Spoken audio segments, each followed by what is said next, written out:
e pronto. Eu não sei Cá se eu devo estou já de, iniciar.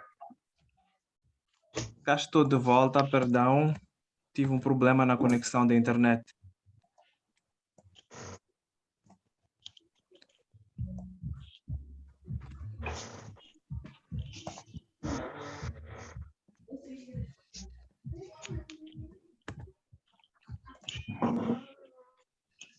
Mais uma vez, boa noite. Bem-vindos a esta que é uma conversa descontraída sobre saúde. O nosso programa chama-se Calmex. Nós promovemos profissionais de saúde, instrumentos de saúde e procuramos dar dicas para que as pessoas tenham um estilo de vida e uma qualidade de vida melhor. Hoje temos como convidado o Dr. Hipólito, que vai nos falar um pouco sobre nutrição. O Dr. Hipólito gostaria de fazer uma pequena introdução de quem é, o que é que faz.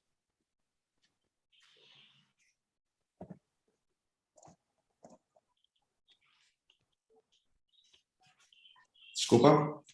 Gostaria de fazer uma pequena introdução de si mesmo para a nossa audiência. Sem dúvidas, sem dúvidas. Como eu disse, já estava a dizer cá um pouco mais cedo, vejo que há muita gente conhecida, mas nada disso dispensa a minha apresentação. O meu nome é Hipólito, eu sou médico generalista, estou neste momento a trabalhar na cidade de Tete, no setor privado, num centro médico chamado Atlas Med Clinics, e pronto, fico eu honrado por ter recebido um convite destes, de si, um amigo conhecido há bastante tempo, mas também um excelente profissional em tudo aquilo que faz, e é para mim uma honra estar aqui a partilhar um pouco daquilo que eu sei sobre o assunto que vamos falar hoje.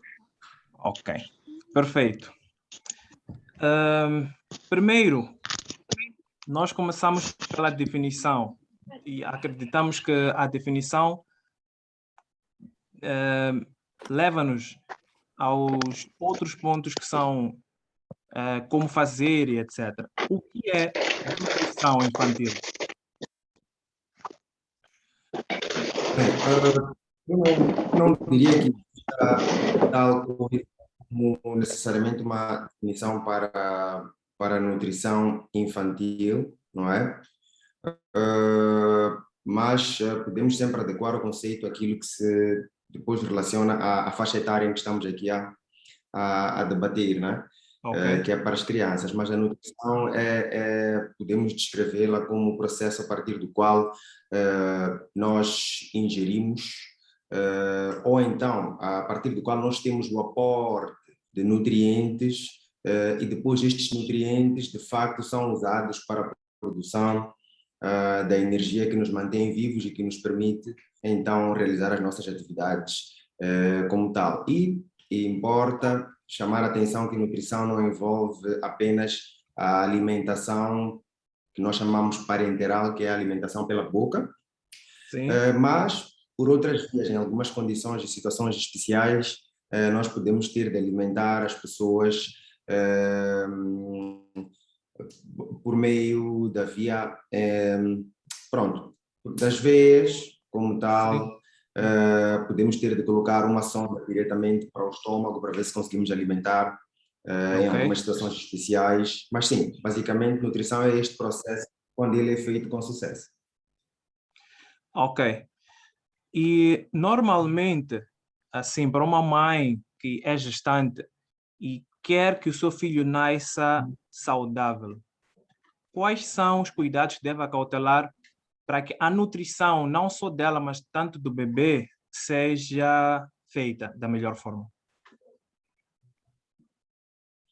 Bem, primeiro, eu tenho sempre dito isto para as mulheres grávidas, que uma mulher grávida deve comer não por 2, ou por 3 ou 4, dependendo do tipo de gravidez que for, mas a mulher deve comer apenas por si, não é? Pronto, depois o resto, com relação aos resultados da nutrição da mulher, deve ser avaliado durante o segmento pré-natal. Então, não tem como nós falarmos em nutrição sem envolver o segmento pré-natal que esta mulher deve ter, porque lá o médico garante ou deve garantir que a mulher não esteja a exceder-se no peso que deve ganhar consulta pós-consulta.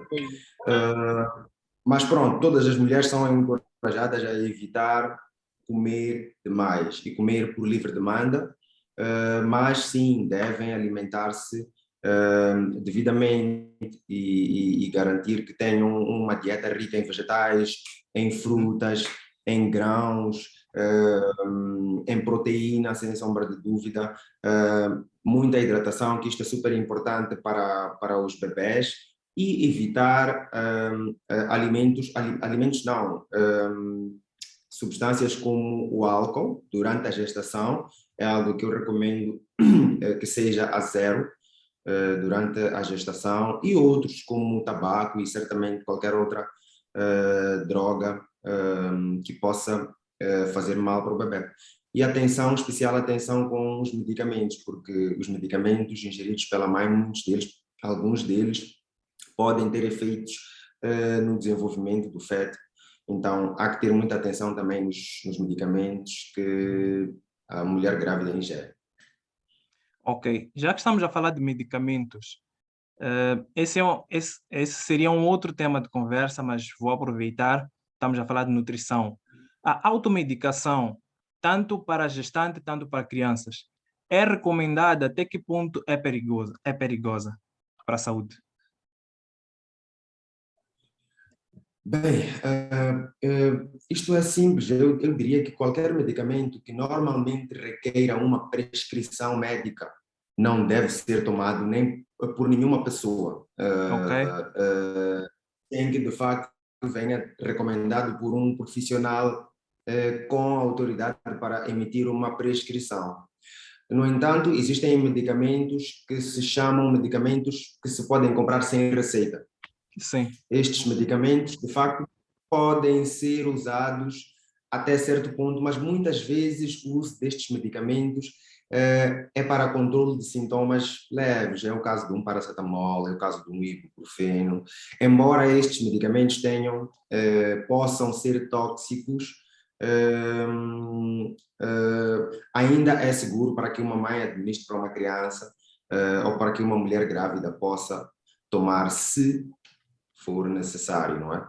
ok, Mas a automedicação não é uma boa decisão nestas idades que são de bastante, nestas situações que são de risco. Uma mulher grávida está numa situação de vulnerabilidade e uma criança está ainda em fase de desenvolvimento e pronto, todos os órgãos que estão envolvidos no processamento destes medicamentos ainda estão em desenvolvimento, então há que ter o máximo de cuidado possível e garantir que seja um médico sempre a prescrever.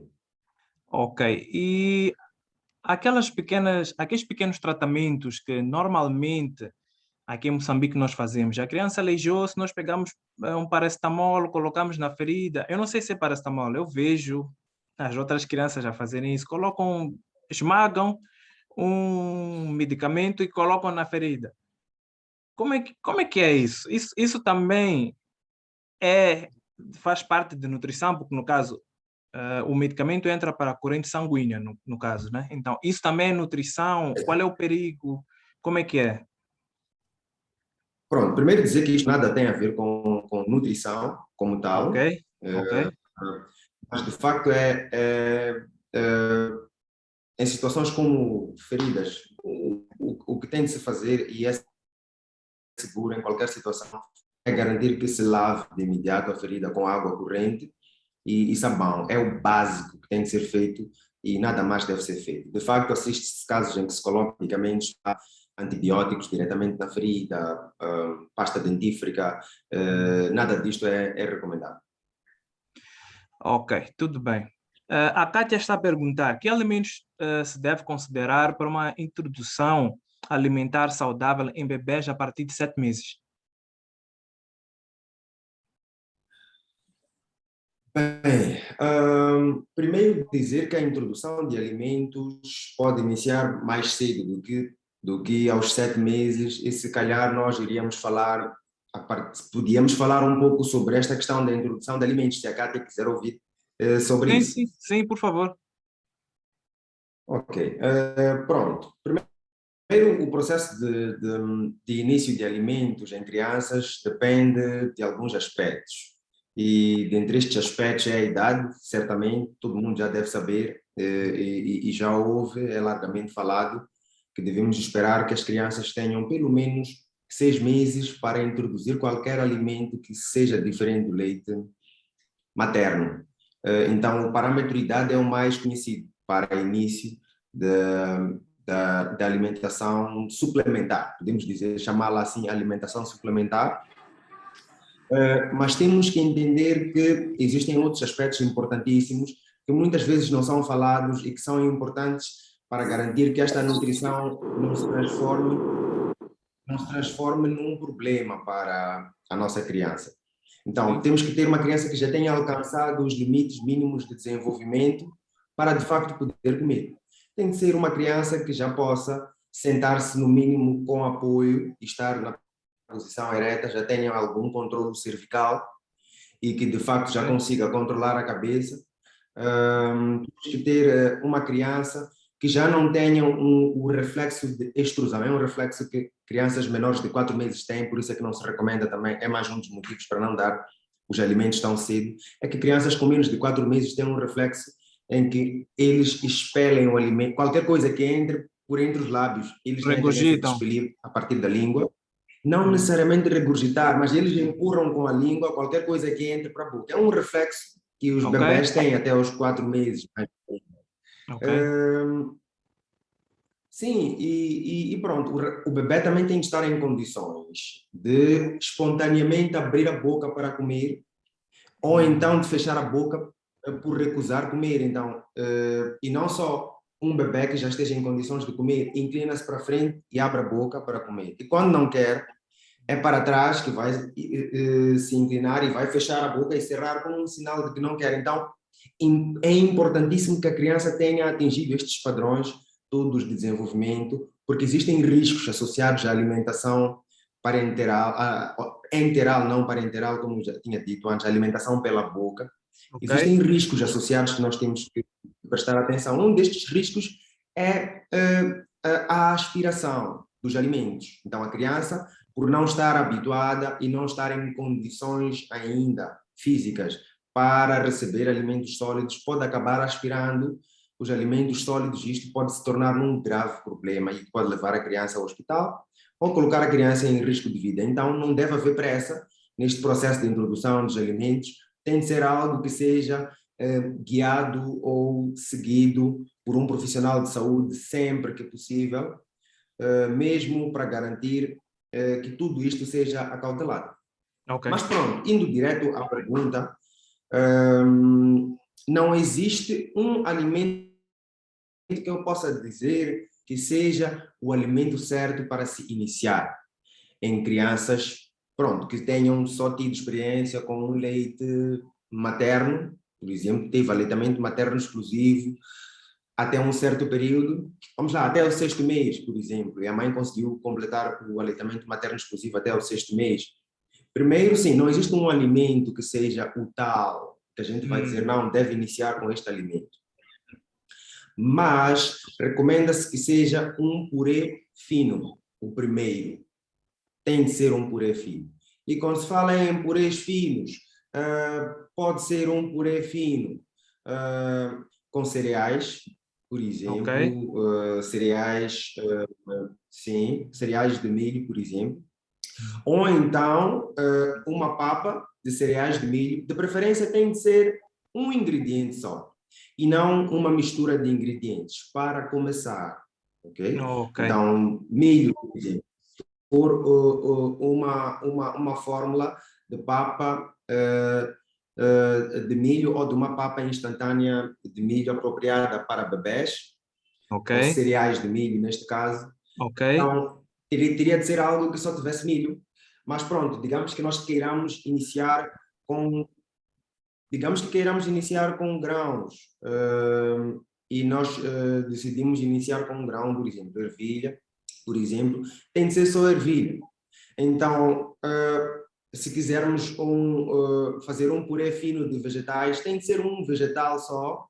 Se quisermos fazer um purê de frutas, por exemplo, tem de ser uma só Ok. fruta. E pronto. É assim que a gente inicia o processo, e temos que esperar, obviamente, das crianças todas as possíveis reações. Vão fazer cara feia, podem até se recusar, podem até não abrir a boca à Hum. primeira, mas nós temos de ter toda a paciência, não há pressa, para que a partir dos 6 meses a criança já seja capaz de comer como uma criança maior, se tratando neste caso de um bebê, não é? Então, respondendo, não existe um alimento que seja o tal. Eu, às mães dos meus queridos bebés, tenho recomendado que comecem com o que estiver mais acessível. Tenho recomendado mais purê de frutas. Iniciar, de preferência, com uma só fruta, mas tem de ser um purê fino, tem de ser fruta escolhida pela própria mãe, para poder verificar a qualidade da fruta. E sim, pode ser, vamos lá, esquartejada a fruta, não é? Em cubos. Também vai permitir a mãe ver como é que a fruta está por dentro. Ok. E fazer um purê com esta fruta. Existem várias coisas que se pode usar, uma varinha mágica, um liquidificador, mas o que precisamos é de um purê fino. Eu não sei se isto responde à pergunta da Cátia. Acredito que sim, mas a Kátia também pode falar conosco no chat. Falando sobre varinha mágica, a Kátia diz que sim. Falando sobre varinha mágica, a Cecília quer saber como é que ela faz para incentivar uma criança a comer, porque ela tem um filho de 2 anos e não gosta de comer. E quando come, por muito tempo com comida na boca e por vezes acaba até cuspindo. Tenho dado xaropes para estimular o apetite, mas não estão a surtir nenhum efeito. Existe alguma varinha mágica para uma criança comer mais? Hum. Pronto, eu acho que agora está a falar na própria, numa varinha mágica, aquela que a gente conhece dos desenhos animados. Seria bom que existisse uma que pudéssemos usar para estes casos, mas de facto é preciso compreender que, pronto, existem sempre vários aspectos ligados a uma situação em que nós temos dificuldades em alimentar uma criança, e estes aspectos podem ir de aspectos médicos. Estamos a falar, por exemplo, de uma doença que a criança possa ter, por exemplo, que não lhe dê vontade de comer tão bem quanto as outras crianças, e neste aspecto podem ser várias doenças. Existem Ok. também questões de problemas de desenvolvimento que a criança possa ter, diversos, e estes problemas também teriam de ser devidamente identificados.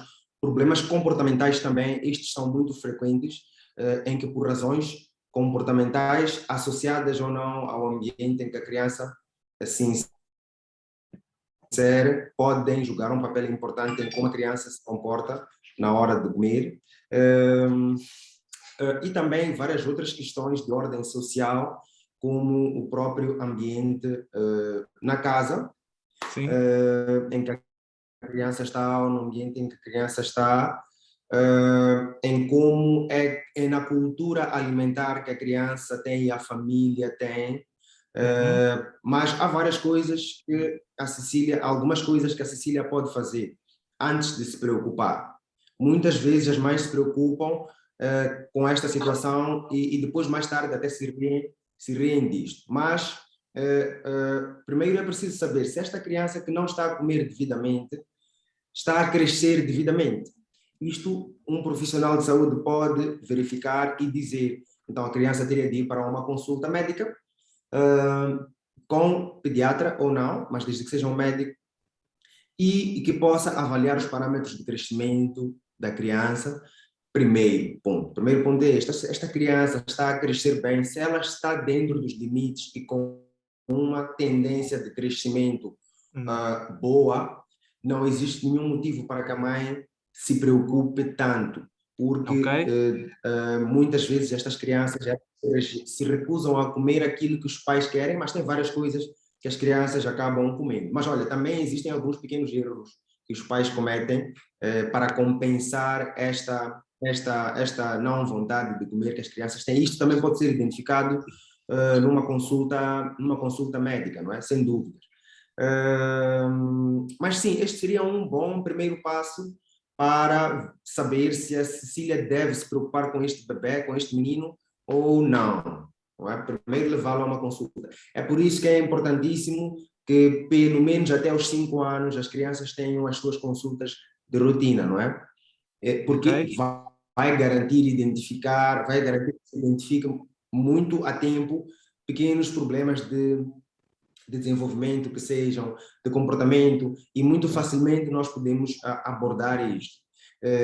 Algumas crianças podem precisar não só de um médico, mas de uma equipa multidisciplinar que pode envolver um nutricionista, pode envolver um terapeuta comportamental e entre vários outros profissionais especialistas que podem ajudar a ultrapassar o problema. Ok, essa questão é minha, né? A organização do prato. À Suponhamos que vontade. nós queremos introduzir para a criança fruta. A criança não gosta de comer fruta. Se nós fizermos desenhos com as frutas, também ajudam a estimular.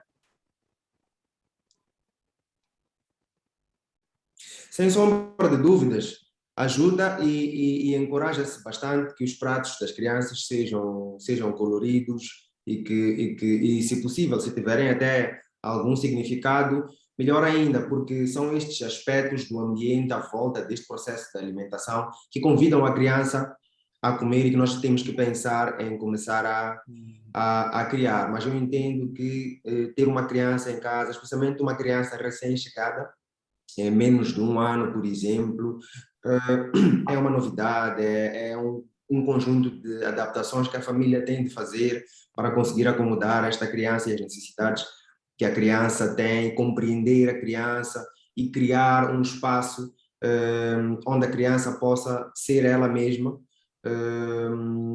Mas sim, é algo altamente encorajado. Colocar, Oh, sim, frutas e cores e desenhos. ok. De quanto em quanto tempo deve ser feita a introdução ou apresentação de novos alimentos em bebés?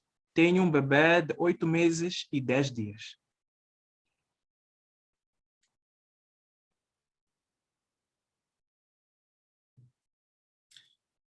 Olha, não percebi a pergunta. De quanto em quanto tempo deve Pode ser repetir, feita. por favor? Sim, de quanto em quanto tempo deve-se introduzir novos alimentos ou apresentar novos alimentos em bebés? Tenho um bebê de 8 meses e 10 dias.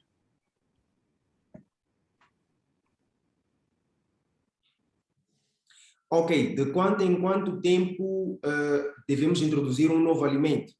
Correto? Ótimo. É uma pergunta bem boa esta.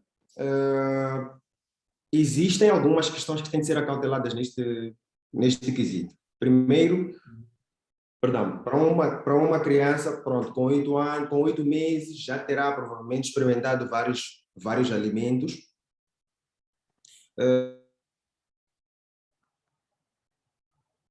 Mas é preciso ter muita atenção com a questão de alergias, não é?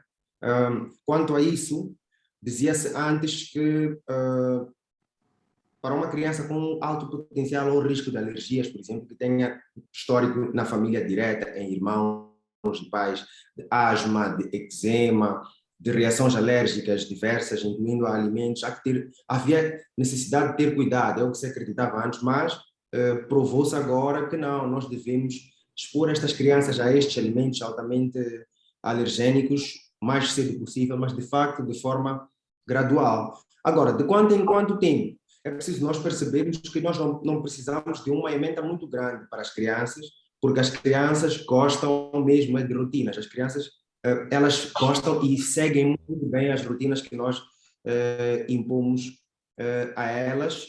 Então, não precisa ser um grande leque de alimentos, mas os alimentos que nós quisermos e tivermos vontade de introduzir, podemos dar 1 a 2 dias para introduzir um alimento diferente.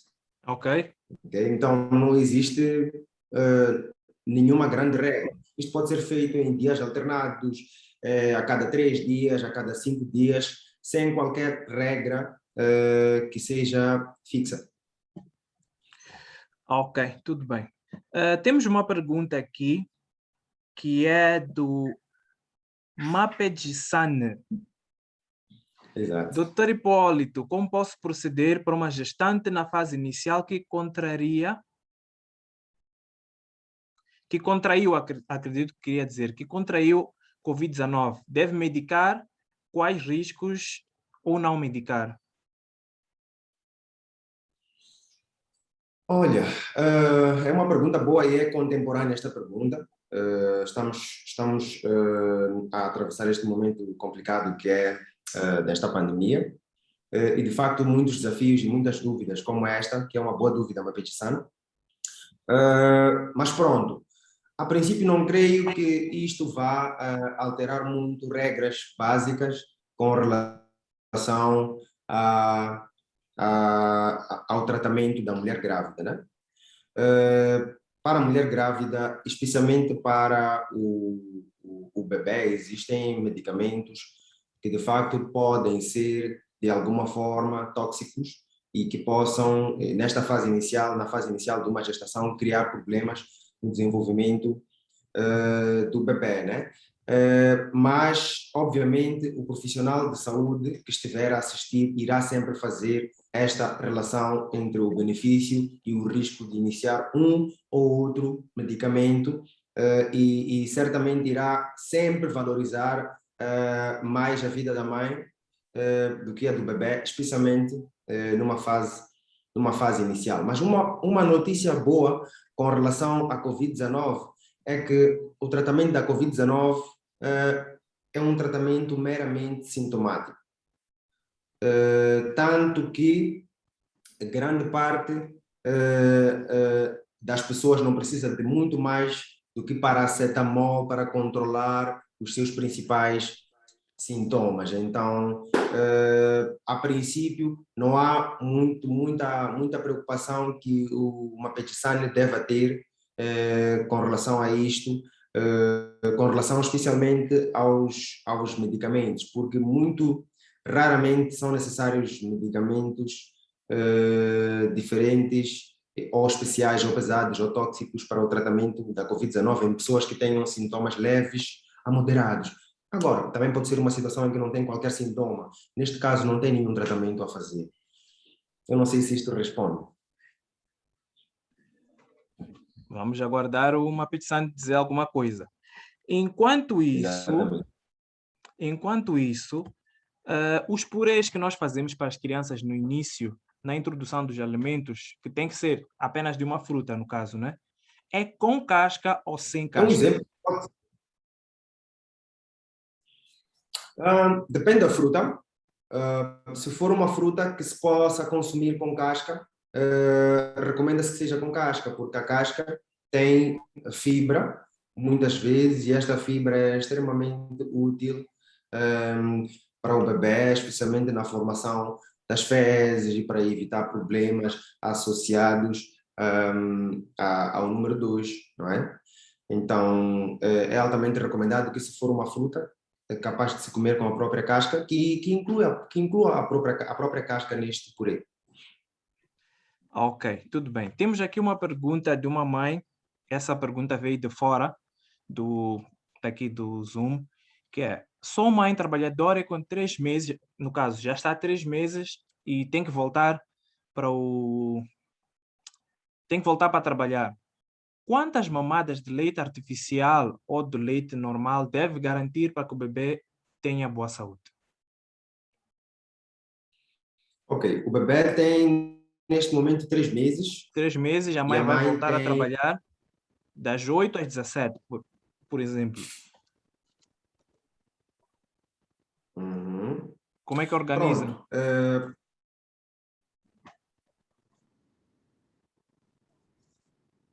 Muito bem. Olha, Pronto, as necessidades nutricionais de um bebê variam de bebê para bebê. E existem várias coisas que a gente deve usar para isto. Primeiro, se este bebê foi um bebê que nasceu de termo, quer dizer, se foi uma gravidez que foi que terminou, por exemplo, às 40 semanas, ou se é um bebê que nasceu um pouco prematuro, se é um bebê saudável, se é um bebê que tenha atingido todos os seus, todas as suas metas de crescimento. Também, isto também conta para definir qual é o volume, então, de leite que esta criança precisa ao longo do dia. Outra coisa importante é quanto tempo é que esta mãe acaba ficando fora do ambiente de casa, quanto tempo acaba ficando no trabalho. Isto também conta para poder garantir que a criança fique bem, não é? Durante esse período. No caso específico, a mãe fica das 8 às 17. A mãe fica das 8 às 17, é um grande intervalo isto. Pois. Mas pronto, se a mãe vai fazer uma alimentação com fórmula, pronto, grande parte dos leites de fórmula tem levado não mais de 3 horas para a que seja absorvido. É absorvido um pouco mais lentamente do que o leite materno. Ok. Então, neste caso, eu iria recomendar que fosse que o bebê pudesse mamar enquanto acordado 2 ou 3 vezes, aliás, a cada 3 horas, a cada 2 ou 3 horas, garantisse que o bebê tivesse uma mamada. Mas também importa muito prestar muita atenção, sendo um bebê de 3 meses, muita atenção aos sinais de fome, porque, especialmente não estando ela em casa, a pessoa que vai cuidar da criança tem que saber identificar estes sinais de fome. E não é chorar que indica que uma criança tenha fome, como muita gente acredita. Não, a criança vai chorar quando tiver fome. Não, a criança só chora quando tem muita fome. E é péssimo ter que deixar a criança, esperar que a criança tenha muita fome para dá-la de comer. Mas tem alguns sinais, a criança pode ficar irritável, ela pode mexer-se mais, ela pode chupar os dedos da mão, a própria mão, pode chupar os lábios, pode chupar a língua. Então, é preciso que a pessoa que vá ficar a cuidar da criança consiga observar estes sinais de fome e possa dar de comer também por livre demanda, porque a criança ainda está numa fase bem pequena, né? Ok. Mas seria muito bom que a mãe pudesse treinar esta ama para poder identificar estes sinais, mas enquanto isso garantir que a cada 2 ou 3 horas o bebê possa ter a quantidade indicada do leite artificial e que também esteja a fazer leite artificial adequado para a idade. Ok, tudo bem. No início na introdução dos alimentos, a carne, normalmente eu vejo a darem carne às crianças. É para aprender a mastigar. Ou não vai comer, não vai mastigar, é só para chupar. É recomendável? Olha, na verdade é recomendável, sim.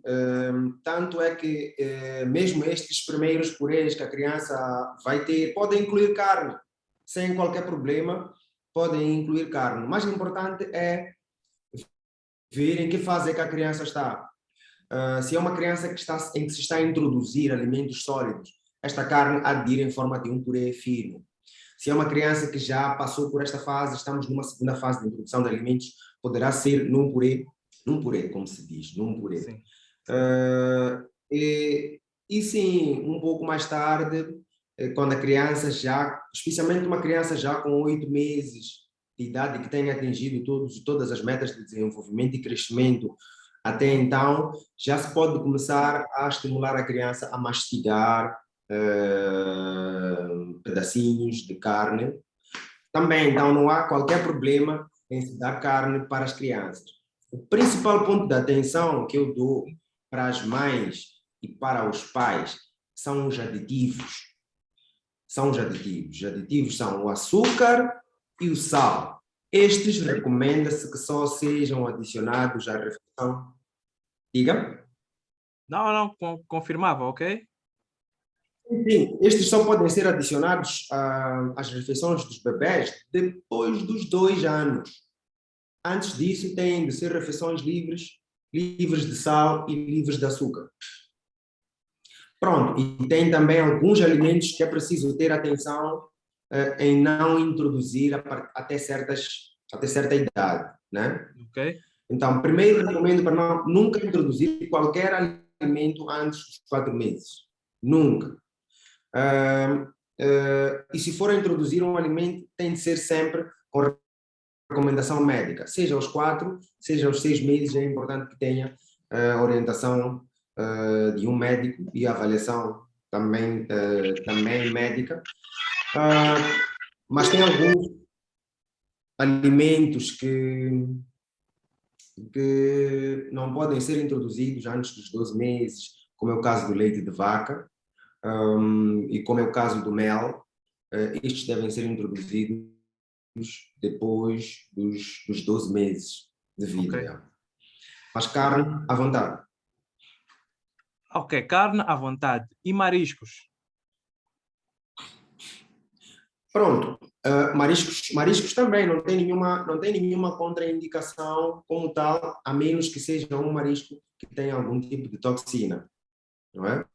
Mas os mariscos também têm sido muito envolvidos, são alimentos de alto risco de alergia.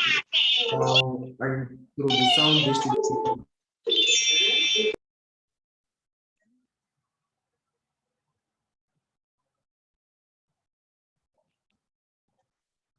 A introdução deste tipo de alimentos deve ser gradual, deve ser um por um, e deve ser lenta, não é? Uhum. Exatamente. Ok. E o leite de soja? Quando é que se introduz na alimentação da criança? Olha, o leite de soja pode ser usado especialmente em crianças que tenham algum problema com o leite, derivados do leite de vaca, por exemplo, ou com a lactose. Então, pode-se usar o leite de soja como uma alternativa. E pronto, o ideal é que seja, de preferência, depois dos 4 meses que este leite é introduzido, não é? Uhum. Tudo bem. Exatamente. Temos aqui uma pergunta novamente da Kátia. Como deve ser feita a alternância no que diz Sim. respeito às mamadas de peito e outros alimentos? Alternância entre as mamadas de peito e outros alimentos. Sim. Muito bem. Olha, é uma pergunta bem boa também esta. A princípio, o leite do peito deve ser dado por livre demanda. Então, até certa idade, pelo menos antes dos 12 meses, o bebê deve mamar quando o bebê quiser. Leite materno tem de estar lá disponível para quando o bebê quiser. Mas, como eu estava a dizer antes, os bebés gostam muito de rotinas. Então, nós Uhum. temos que tentar estabelecer rotinas para os bebés e horários em que o bebê vai ter uma refeição diferente do leite materno ou até do leite artificial. E pronto, ir definindo estes horários e nesta hora, na hora, dar este alimento que a gente já definiu que a gente vai dar. Ok. Então, não existe aqui também nenhuma grande regra. A única regra seria esta, que é antes dos 12 meses, garantir que o bebê tenha acesso à mama sempre que desejar. É complicado, é difícil, é controverso também, mas é o que se recomenda. Ok, tudo bem. Tudo bem. Temos mais uma pergunta da Kátia, que é: quais as características de um bebê bem nutrido? Sim, Porque nem sempre um bebê gordinho é bem nutrido, e nem sempre um bebê que não ganha muito peso é bem nutrido. Acredito que seja assim, né?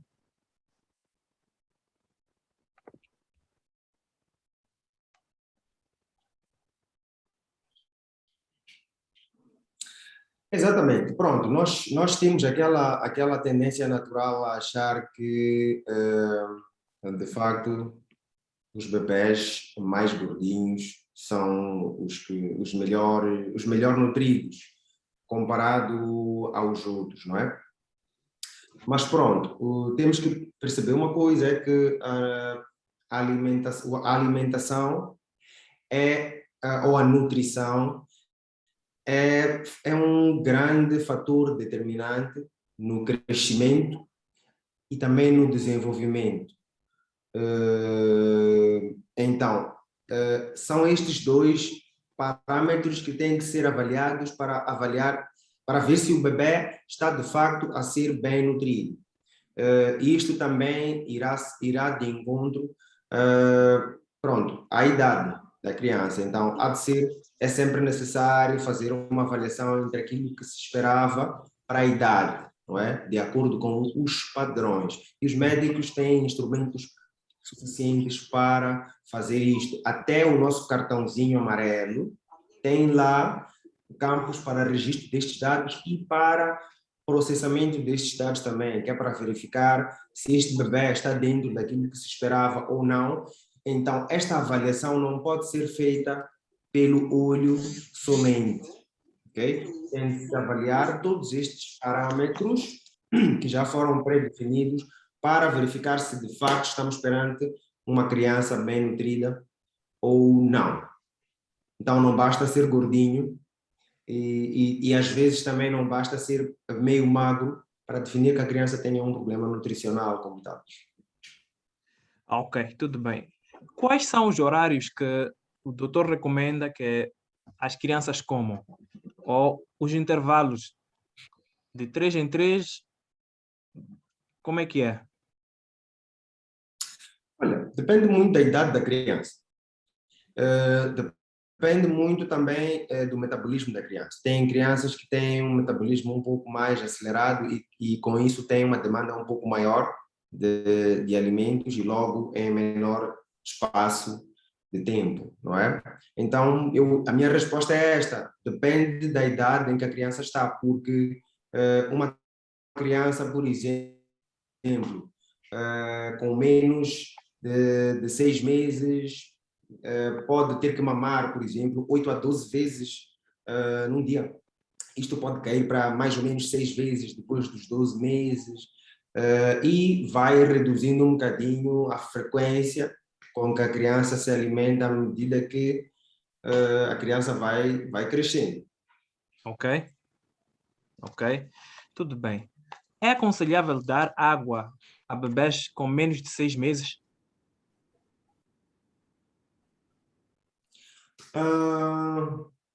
A princípio, vários experts e estudos já comprovaram que crianças, que grande parte das crianças não precisa de nada senão leite materno antes dos 6 meses, porque o leite materno preenche as necessidades de água e de nutrientes, macro e micronutrientes. Então, não há necessidade nenhuma de se administrar água aos bebés antes dos 6 meses, até nos ambientes mais quentes, como é o ambiente CADETET, onde nós estamos. Até em ambientes como o nosso, não se recomenda que se introduza água em Ok, crianças com menos de 6 meses.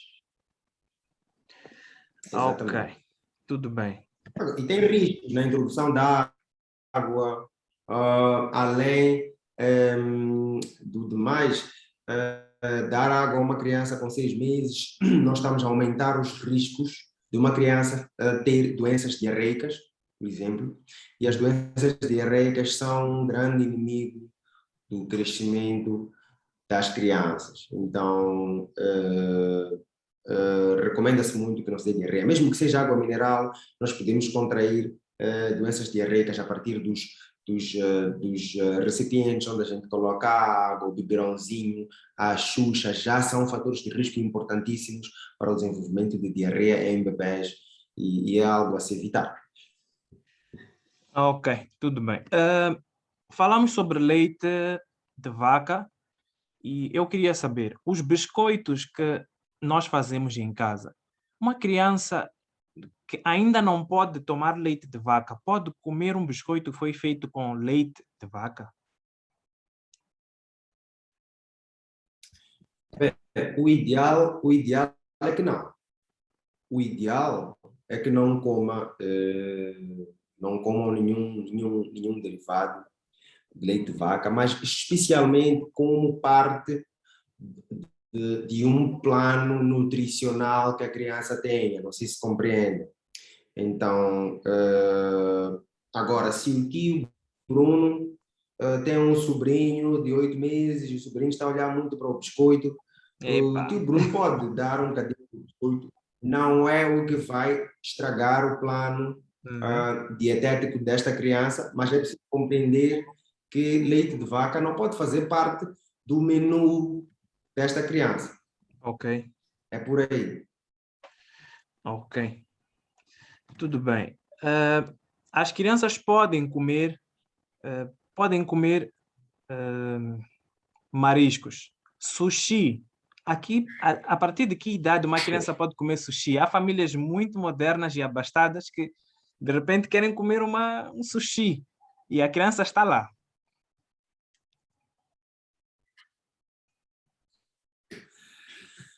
Olha, pronto, eu não sei se existe uma idade a partir da qual as crianças já podem comer sushi, mas alimentos especialmente orgânicos, assim, como é o caso de peixes crus, com alto risco de toxicidade. Nós sabemos muito bem também que o sushi também está muito associado às gastroenterites, que são doenças que podem dar diarreia, podem dar vômitos em crianças e podem nos criar sérios problemas. Problemas a evitar. Então, eu não recomendo que se dê sushi para crianças.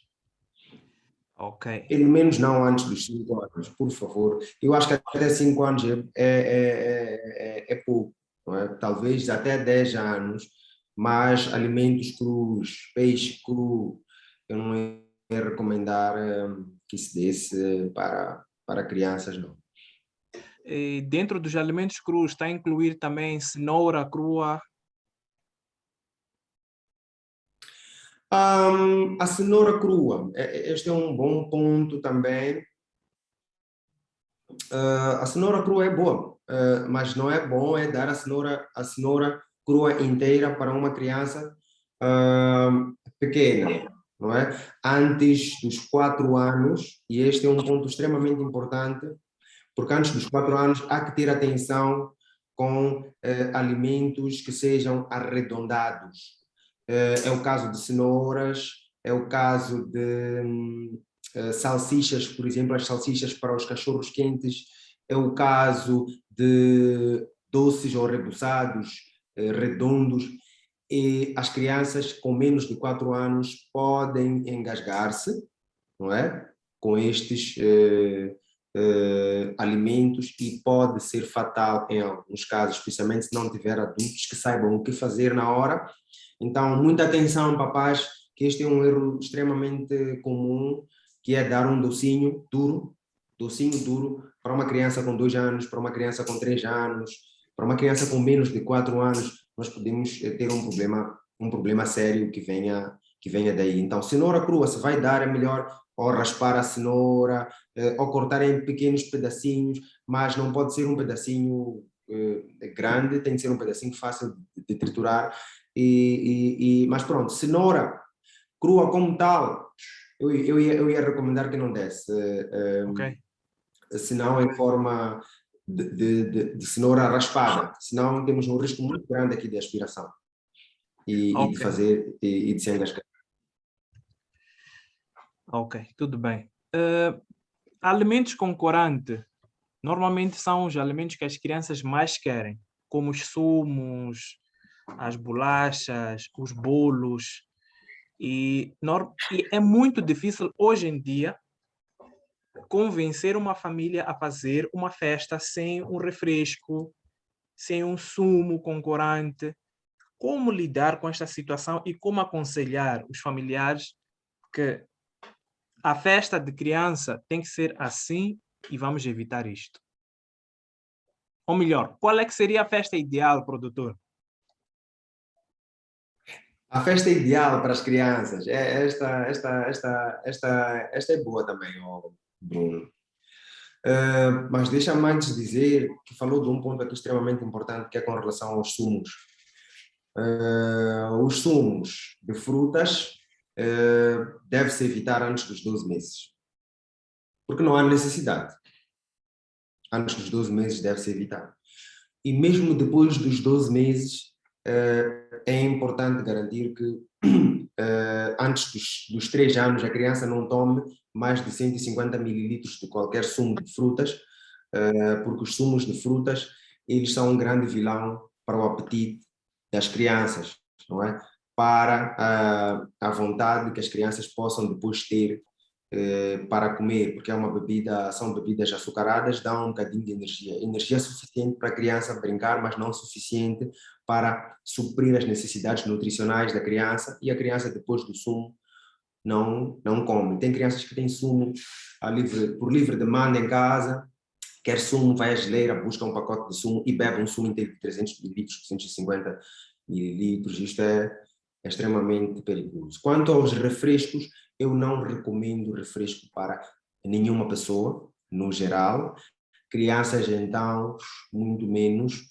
Então, para mim, uma festa ideal deve ter vegetais, deve ter frutas, deve ter sumos naturais de fruta, 100% fruta, não é? De preferência feitos em casa, e só dados às crianças que de facto já têm idade para tomar no volume indicado, mas claro, pode ter outras guloseimas normais de outras festas, só não vamos dar alimentos com aditivos para crianças que ainda não tenham idade para tal, mas pode ter sim a batata frita, a famosa batata frita, o frango com batata frita. Se não tiver isto, o Bruno vai ter problemas sérios com as crianças. Então, sim, pode ter isto e tudo mais. Ok. Temos aqui, para crianças de 6 anos, que tipo de alimentação é mais indicada logo pela manhã? Para que ela tenha uma boa concentração na escola. Aliás, vou adicionar uma questão a esta questão. A alimentação tem a ver com o desempenho psicológico da criança? Ok, sem dúvidas. Como eu estava a dizer um pouco antes, a nutrição está diretamente associada ao crescimento e desenvolvimento cognitivo. E desenvolvimento cognitivo envolve a capacidade da criança em aprender, a capacidade da criança em memorizar as coisas, em processar as coisas que estão à sua volta, em estar atenta.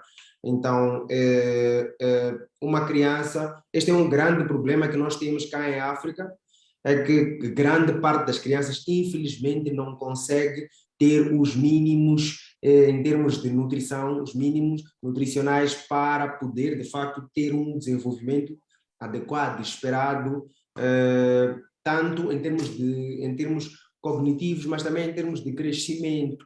Então, é extremamente importante que a criança consiga ter de manhã uma refeição que, de facto, vai dar o máximo de produtividade. Agora, para uma criança com 6 anos, acordou de manhã, podemos dar para esta criança cereais, não é? Os cereais, eles têm carboidratos, não é? Que são grande fonte de energia. Podemos dar cereais, e pronto, tem várias outras opções que a gente pode fazer e adicionar aos cereais, mas eu ia recomendar cereais e frutas logo pela manhã. Então podem ser os cereais comuns que a gente encontra, com leite ou não, e podemos colocar fruta também junto aos cereais. Esta é uma boa forma de começar o dia. Ok. para uma criança. O Sérgio quer saber, há necessidade de ferver água mineral para crianças com idade de consumir água?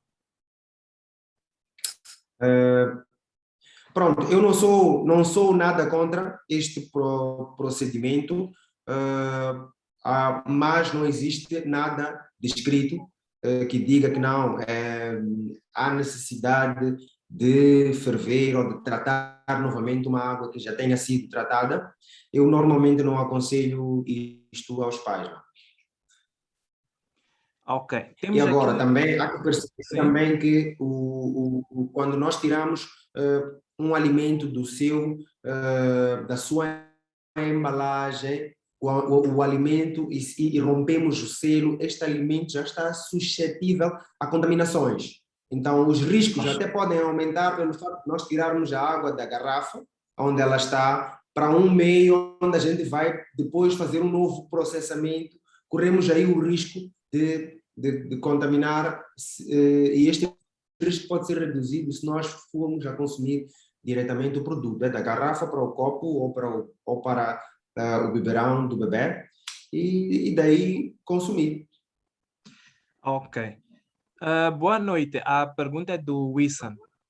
Boa noite. Eu tenho uma criança de 3 anos, é asmática e tem algum tipo de alimento recomendável?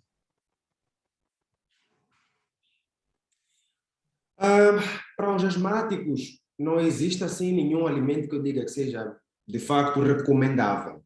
Mas tem algo que eu falei um bocadinho mais cedo sobre crianças com asma ou com histórico familiar de asma ou de doenças atópicas, eczema atópico, alergias específicas a alguns alimentos.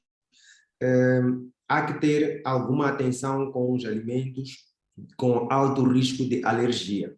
Mas isto não quer dizer que estes alimentos devam ser evitados a todo custo e que devam ser adiados. Não. Vamos expor a criança o mais cedo possível a estes alimentos, sim, que é para que nós possamos saber, mas pouco a pouco, um por um, e vamos registrar as reações, porque as reações alérgicas elas têm a sua forma de manifestação, pode ter erupções na pele, muitas vezes estas erupções dão um comichão e a criança vai se coçar, a criança pode tossir, a criança pode ter uma crise de asma, a criança pode vomitar, pode até ter diarreia logo depois de se expor a este alimento e a reação normalmente é rápida.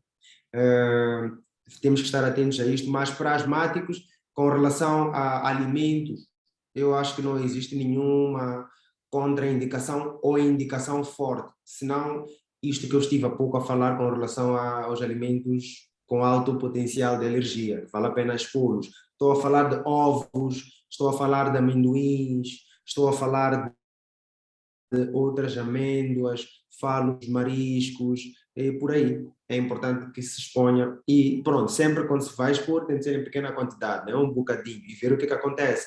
E ir aumentando as quantidades pouco a pouco também. Ok, tudo bem. Boa noite. A pergunta é da Dulce Felipe.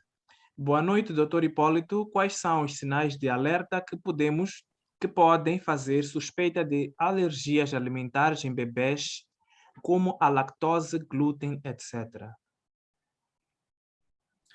Esta pergunta também é bem boa, também é uma pergunta bem boa. Eu falei um bocadinho aqui, agora mesmo, de algumas reações alérgicas que a criança pode ter, mas aqui existem duas coisas: existe a alergia e existe a intolerância, não é? A lactose e o glúten, estes já entram mais, não para alergia necessariamente, mas mais para intolerância. Para a alergia, como eu estava a dizer, não muito depois da gente expor a criança, nós podemos notar erupções cutâneas, a criança pode ter algumas elevações na pele, nós comumente chamamos a isto de borbulhas, ou algo que se pareça com borbulhas, pode ser avermelhado ou não, pode dar comichão, okay? Ou podemos notar outras alterações na pele, como ressecamento, e as crianças fortemente atópicas, mesmo antes de ter uma manifestação alérgica como tal, já podem apresentar alguns sinais que um médico pode notar numa consulta em uma criança de 4 meses, de 6 meses, referentes à própria pele, referente aos olhos e a comportamentos que a criança possa apresentar quando exposta a certas situações. Mas sim, outras manifestações de alergia seriam vômitos, diarreia, a criança pode ter, pode tossir e de repente começar com um tosse, pode ficar rouca, pode ficar com chiado, que é o que acontece na asma, ou ter uma crise de asma.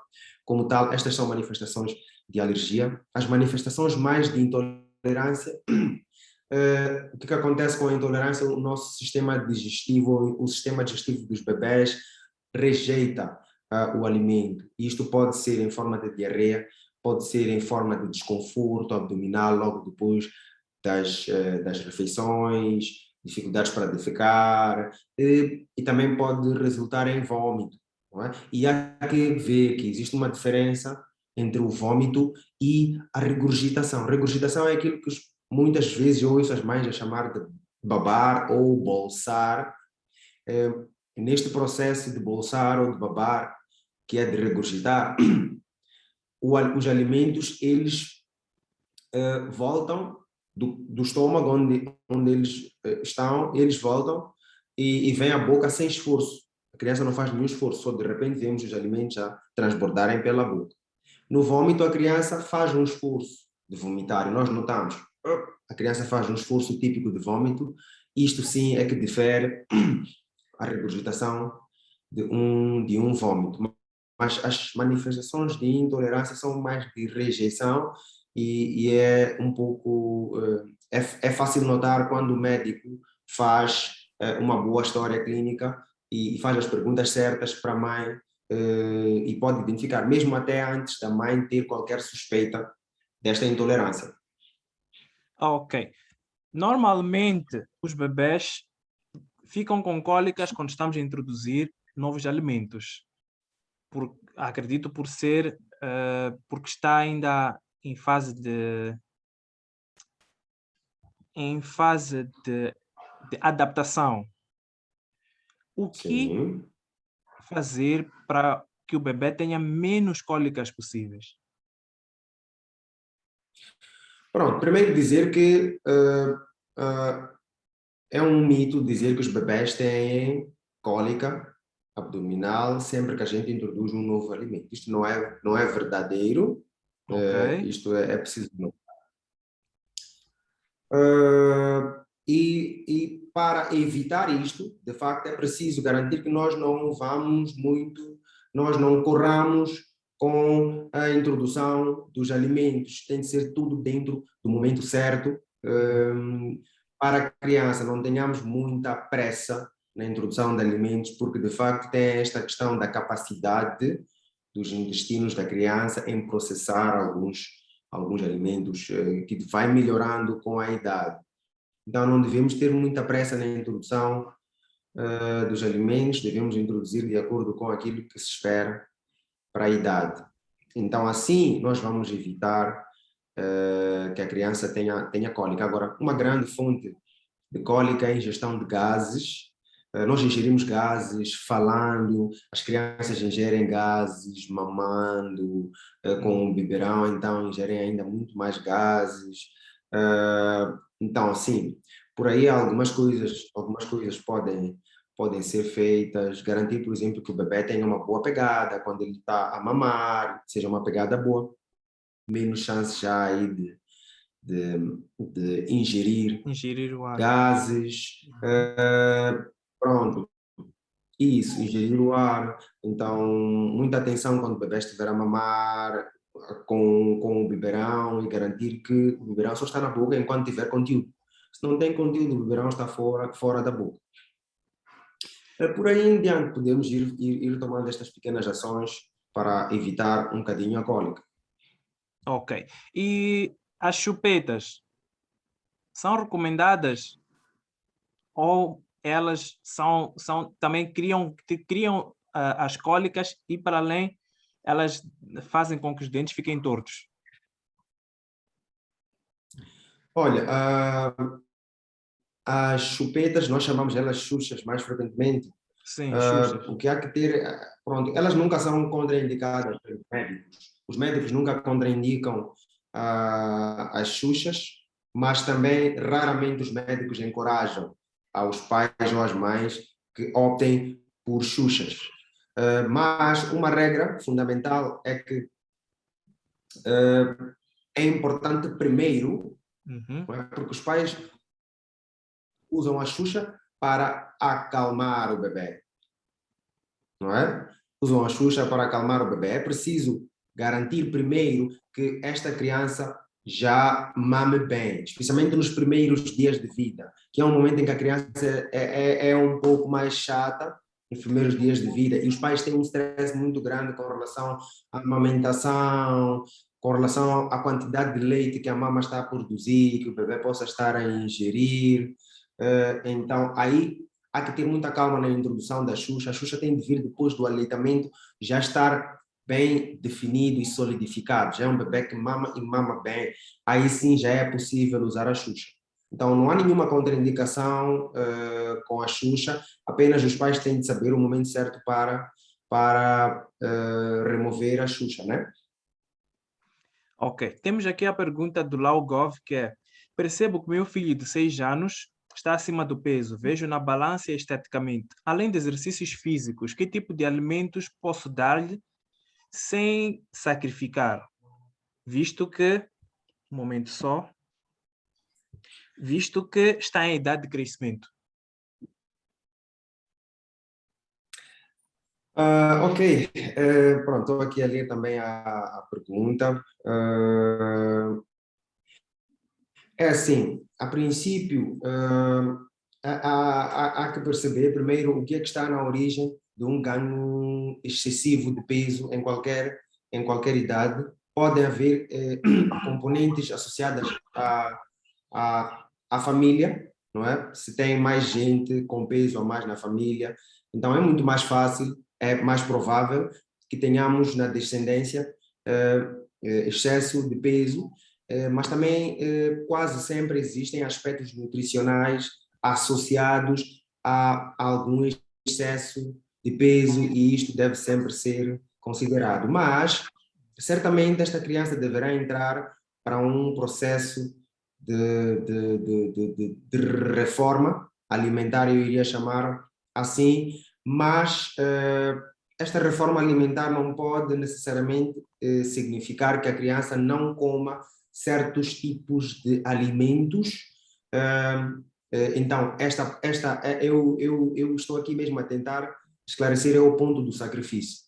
O Sim. sacrifício vai envolver alterar as quantidades e a frequência com que a criança vai comer alimentos que tenham alto valor calórico ou então alimentos que não sejam muito recomendados ou muito bons para a idade dele, né?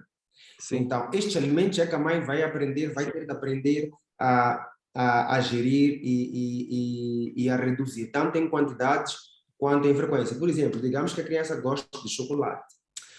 Não há quem não goste de chocolate, mas vamos reduzir a frequência com que a criança tem acesso ao chocolate. Isto já ajuda bastante. Nós não cortamos o chocolate da vida da criança, mas também, quando formos dar, não vamos dar as quantidades habituais que a criança já vinha tendo. E pronto, por aí em diante, vamos prestar atenção àqueles alimentos que são alimentos que têm maior valor calórico, e temos que aí começar a conhecer um bocadinho sobre estes nutrientes, os macronutrientes, os nutrientes grandes, que são os carboidratos, que são as gorduras e que são as proteínas. Estes dois primeiros, os carboidratos e as gorduras, são os maiores vilões. Nós temos que conhecer muito bem quais é que são os carboidratos e quais é que são as gorduras e começar a reduzir lentamente, discretamente, a quantidade destes alimentos e substituí-los por outros e começar a dar um pouco mais de vegetais e legumes para as crianças nos pratos começar a dar mais fruta para as crianças, dar mais água para as crianças, mas sim, menos carboidratos, menos derivados de trigo. Isto inclui pão, isto inclui os biscoitos, isto inclui os bolos, menos bebidas açucaradas, os sumos e os refrescos, grandes vilões em situações de crianças que tenham excesso de peso. Então, estes têm que ser limitados ao máximo. Refrescos, como eu disse, eu não aconselho para ninguém. Sumos, de preferência, sumo natural, feito em casa, de preferência. Mas mesmo aí tem que ser limitado o consumo de sumo. Tem que haver um limite diário do consumo de sumo, não pode ser por livre demanda. Para um menino de 6 anos, um copo médio de sumo já é suficiente para o dia todo. E pronto, com relação às gorduras também ir evitando os fritos, ir evitando alimentos com alto teor de gordura. Então, não há aqui nada assim de muito especial que tenha de ser feito, mas isto não pode ser feito sem a colaboração dele. Ele já tem 6 anos, há de ser importantíssimo sentar com ele, conversar com ele, de tal forma que ele comece também a colaborar e a ter vontade de fazer esta mudança, porque o excesso de peso, assim como o déficit de peso, tem uma repercussão grande na autoestima das crianças, tá? E as crianças podem até não falar nisto, mas tem, e isto pode depois influenciar um bocadinho na personalidade da criança, um pouco mais tarde. Então é importante que isto seja já matéria de discussão, sempre no melhor ambiente possível. Mas sim, os carboidratos têm de começar a ser controlados, as gorduras também têm de começar a ser controladas. Basicamente isso. Além, sim, da prática da atividade física, garantir que as refeições dele tenham porções menores, mas que a frequência seja um bocadinho maior, não é? Mas pequenas porções, no lugar de ter um grande pequeno almoço, um grande almoço, um grande jantar, pequenas porções e mais refeições ao longo do dia, e garantir que coma mais no início do dia e menos no final do dia. Ok, Mas pronto, tendo 6 anos, além destas pequenas dicas que eu deixei ficar, seria muito bom consultar, que pudesse consultar um nutricionista, para poder avaliar até que ponto esta criança tem um excesso de peso e qual é que deve ser a meta a alcançar com o tempo, porque nenhuma perda de peso tem de ser rápida, porque nenhum ganho de peso é rápido. Então, há que ter muita calma neste processo, entender muito bem o que está a acontecer e sabermos exatamente para que direção é que estamos a ir e irmos da melhor maneira, né? correto. Temos aqui outra questão que é: a partir de que idade podemos desparasitar as crianças e de quanto em quanto tempo?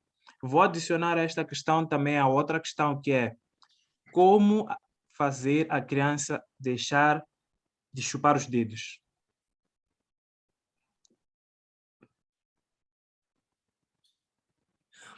Ok.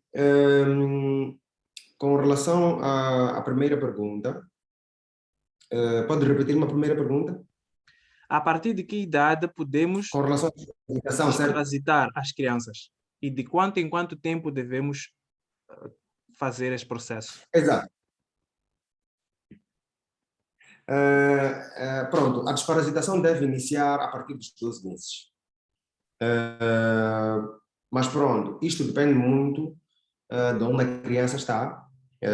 Se é uma criança que está na Noruega, muito provavelmente poderá não ser necessário fazer a desparasitação tão cedo, se não estiver também num ambiente em que possa estar em risco de contrair alguma parasitose, porque temos que entender que as parasitoses estão muito associadas à qualidade do saneamento do meio. E nós, estando num país pobre, em que o saneamento do meio ainda é deficiente, podemos ter várias parasitoses intestinais, podemos estar expostos a várias parasitoses intestinais. Então, as parasitoses podem criar-nos alguns problemas que nós podemos evitar com a desparasitação. Então, a partir dos 12 meses e daí em diante, pelo menos a cada 6 meses, deve ser feita a desparasitação nas crianças. Ok. Com relação à pergunta sobre os dedos, não? Sim.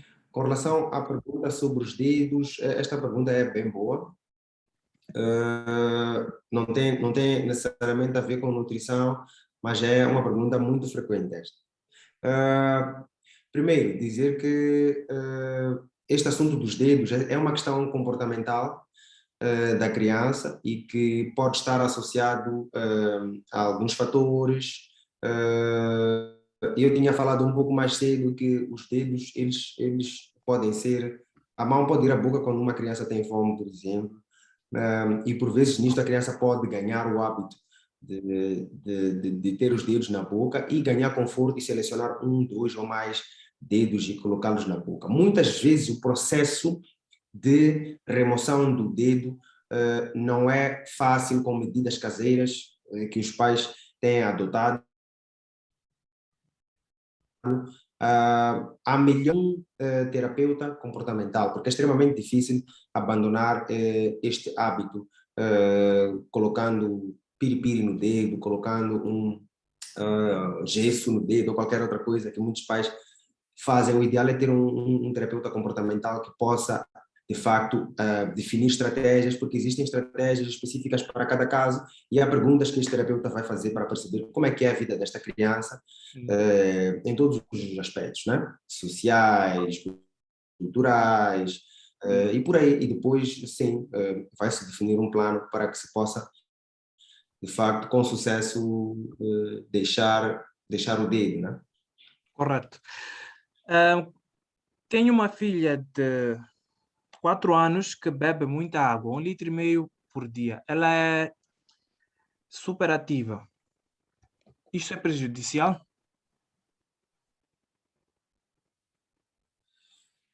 Bem, eu duvido que seja prejudicial e que seja um problema para esta criança, não é? Se é uma criança que, a princípio, atingiu todas as suas metas de desenvolvimento e de crescimento, e é uma criança normal em termos de comportamento, não existe aqui qualquer problema. Ok. Agora, temos que estar atentos que, por vezes, em algumas situações, crianças, não só crianças como adultos, alguns distúrbios podem, alguns distúrbios em psicologia, por vezes até em psiquiatria, podem levar a consumos excessivos de água. Eu duvido muito que seja este caso. Este caso me parece super normal. É uma criança saudável, está a dar um bom exemplo lá em casa. Correto, correto. Eu fiquei sem perguntas. Acredito que nós atingimos a meta. Se alguém tiver uma pergunta para adicionar, pode fazer. Eu vi uma mão em cima. Era a Filó Oliveira. Gostaria de dizer alguma coisa, Filó?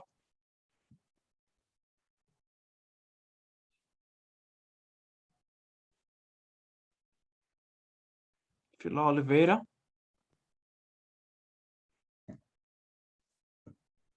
A Filó diz que não. Doutor, últimas considerações para as pessoas aqui do grupo. Pronto. Primeiro dizer que sobre nutrição, de facto, não sou nenhuma autoridade. Seria muito mais exaustivo se eu fosse um nutricionista. No entanto, por trabalhar com crianças em desenvolvimento e por gostar de fazer isso, não achei que pudesse ser mal partilhar o pouco que eu acabei sabendo com o tempo sobre nutrição, crescimento e desenvolvimento. E pronto, eu acho que há muitas coisas associadas a isto que se podia falar sem sombra de dúvidas. E pronto, vai haver oportunidades para que nós possamos tocar em aspectos mais específicos. Tem várias coisas que a gente podia ter falado com relação, por exemplo, à amamentação, com relação ao desmame, com relação ao consumo de álcool, com relação à suplementação. São vários outros aspectos que podiam ser aqui tocados, e vamos ver se criamos um canal para que de facto possamos discutir estas coisas um pouco mais a fundo, mas já foi um prazer poder rever aqui várias pessoas queridas, e várias mesmo, às quais eu quero já cumprimentar e enviar À um vontade. forte e especial abraço. Pronto. E dizer que pronto, estamos aqui para ajudar naquilo que for necessário. E muito, mas muito obrigado. Não tenho palavras para agradecer à audiência e o tempo que as pessoas que estão aqui dispensaram do seu dia. Podiam estar a fazer várias outras coisas, mas estão aqui a ver o Tagarela, do Dr. Hipólito, a falar sobre nutrição e pronto, isto já alegra-me bastante. Espero, de facto, ter trazido alguma coisa nova e ter ajudado nas poucas dúvidas que foram aqui apresentadas. Foi muito bom conversar contigo e eu gostaria de dizer a todos que o Dr. Hipólito, mesmo estando em TET, pode sempre atender. Ele vai deixar os seus contactos, que é para quem quiser, para as pessoas que quiserem fazer alguma consulta, seja ao telefone ou via Skype, como quiser. Por favor. Eu deixo sim o meu contacto ficar aqui. Quem quiser e pode de facto fazer o devido uso. Deixa eu só partilhar aqui. Deixa só ver.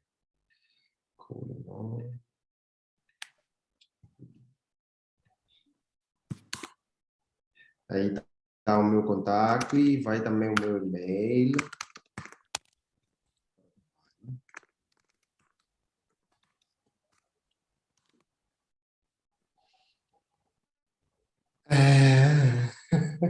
Estou a ver aqui uma pergunta que a Margarida sempre me faz quando é que vou fazer a minha especialidade em pediatria.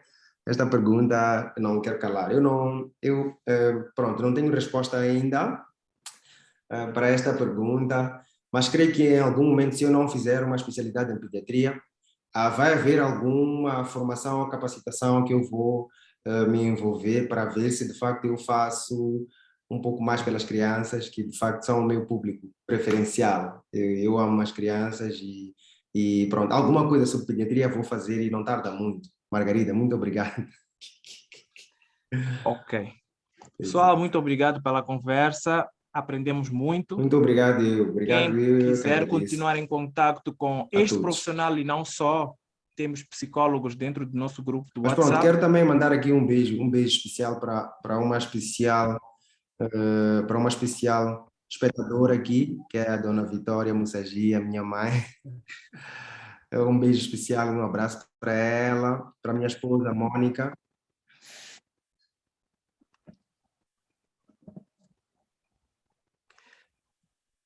Pois é, a família está aqui conosco. Eu ia dizendo, quem quiser integrar o nosso grupo do WhatsApp, temos aqui o link. O grupo chama-se Calmex. Nós promovemos estes conteúdos uma vez por semana. Desta vez fizemos diferente porque queríamos mesmo conversar com este senhor e achamos que era pertinente termos esta conversa. Ainda voltamos com outro tema, mas quem quiser acompanhar o dia a dia, quiser fazer perguntas, quiser se consultar com outras pessoas ou fazer parte da comunidade, trazer conteúdo para dentro, por favor, clica no link. Eu vou voltar a partilhar agora. Vou partilhar novamente os contactos do Dr. Hipólito. Quem precisar de uma consulta, de algum acompanhamento, por favor, façam. Obrigado a todos. Até a próxima. Até. Tchau, tchau. Tchau.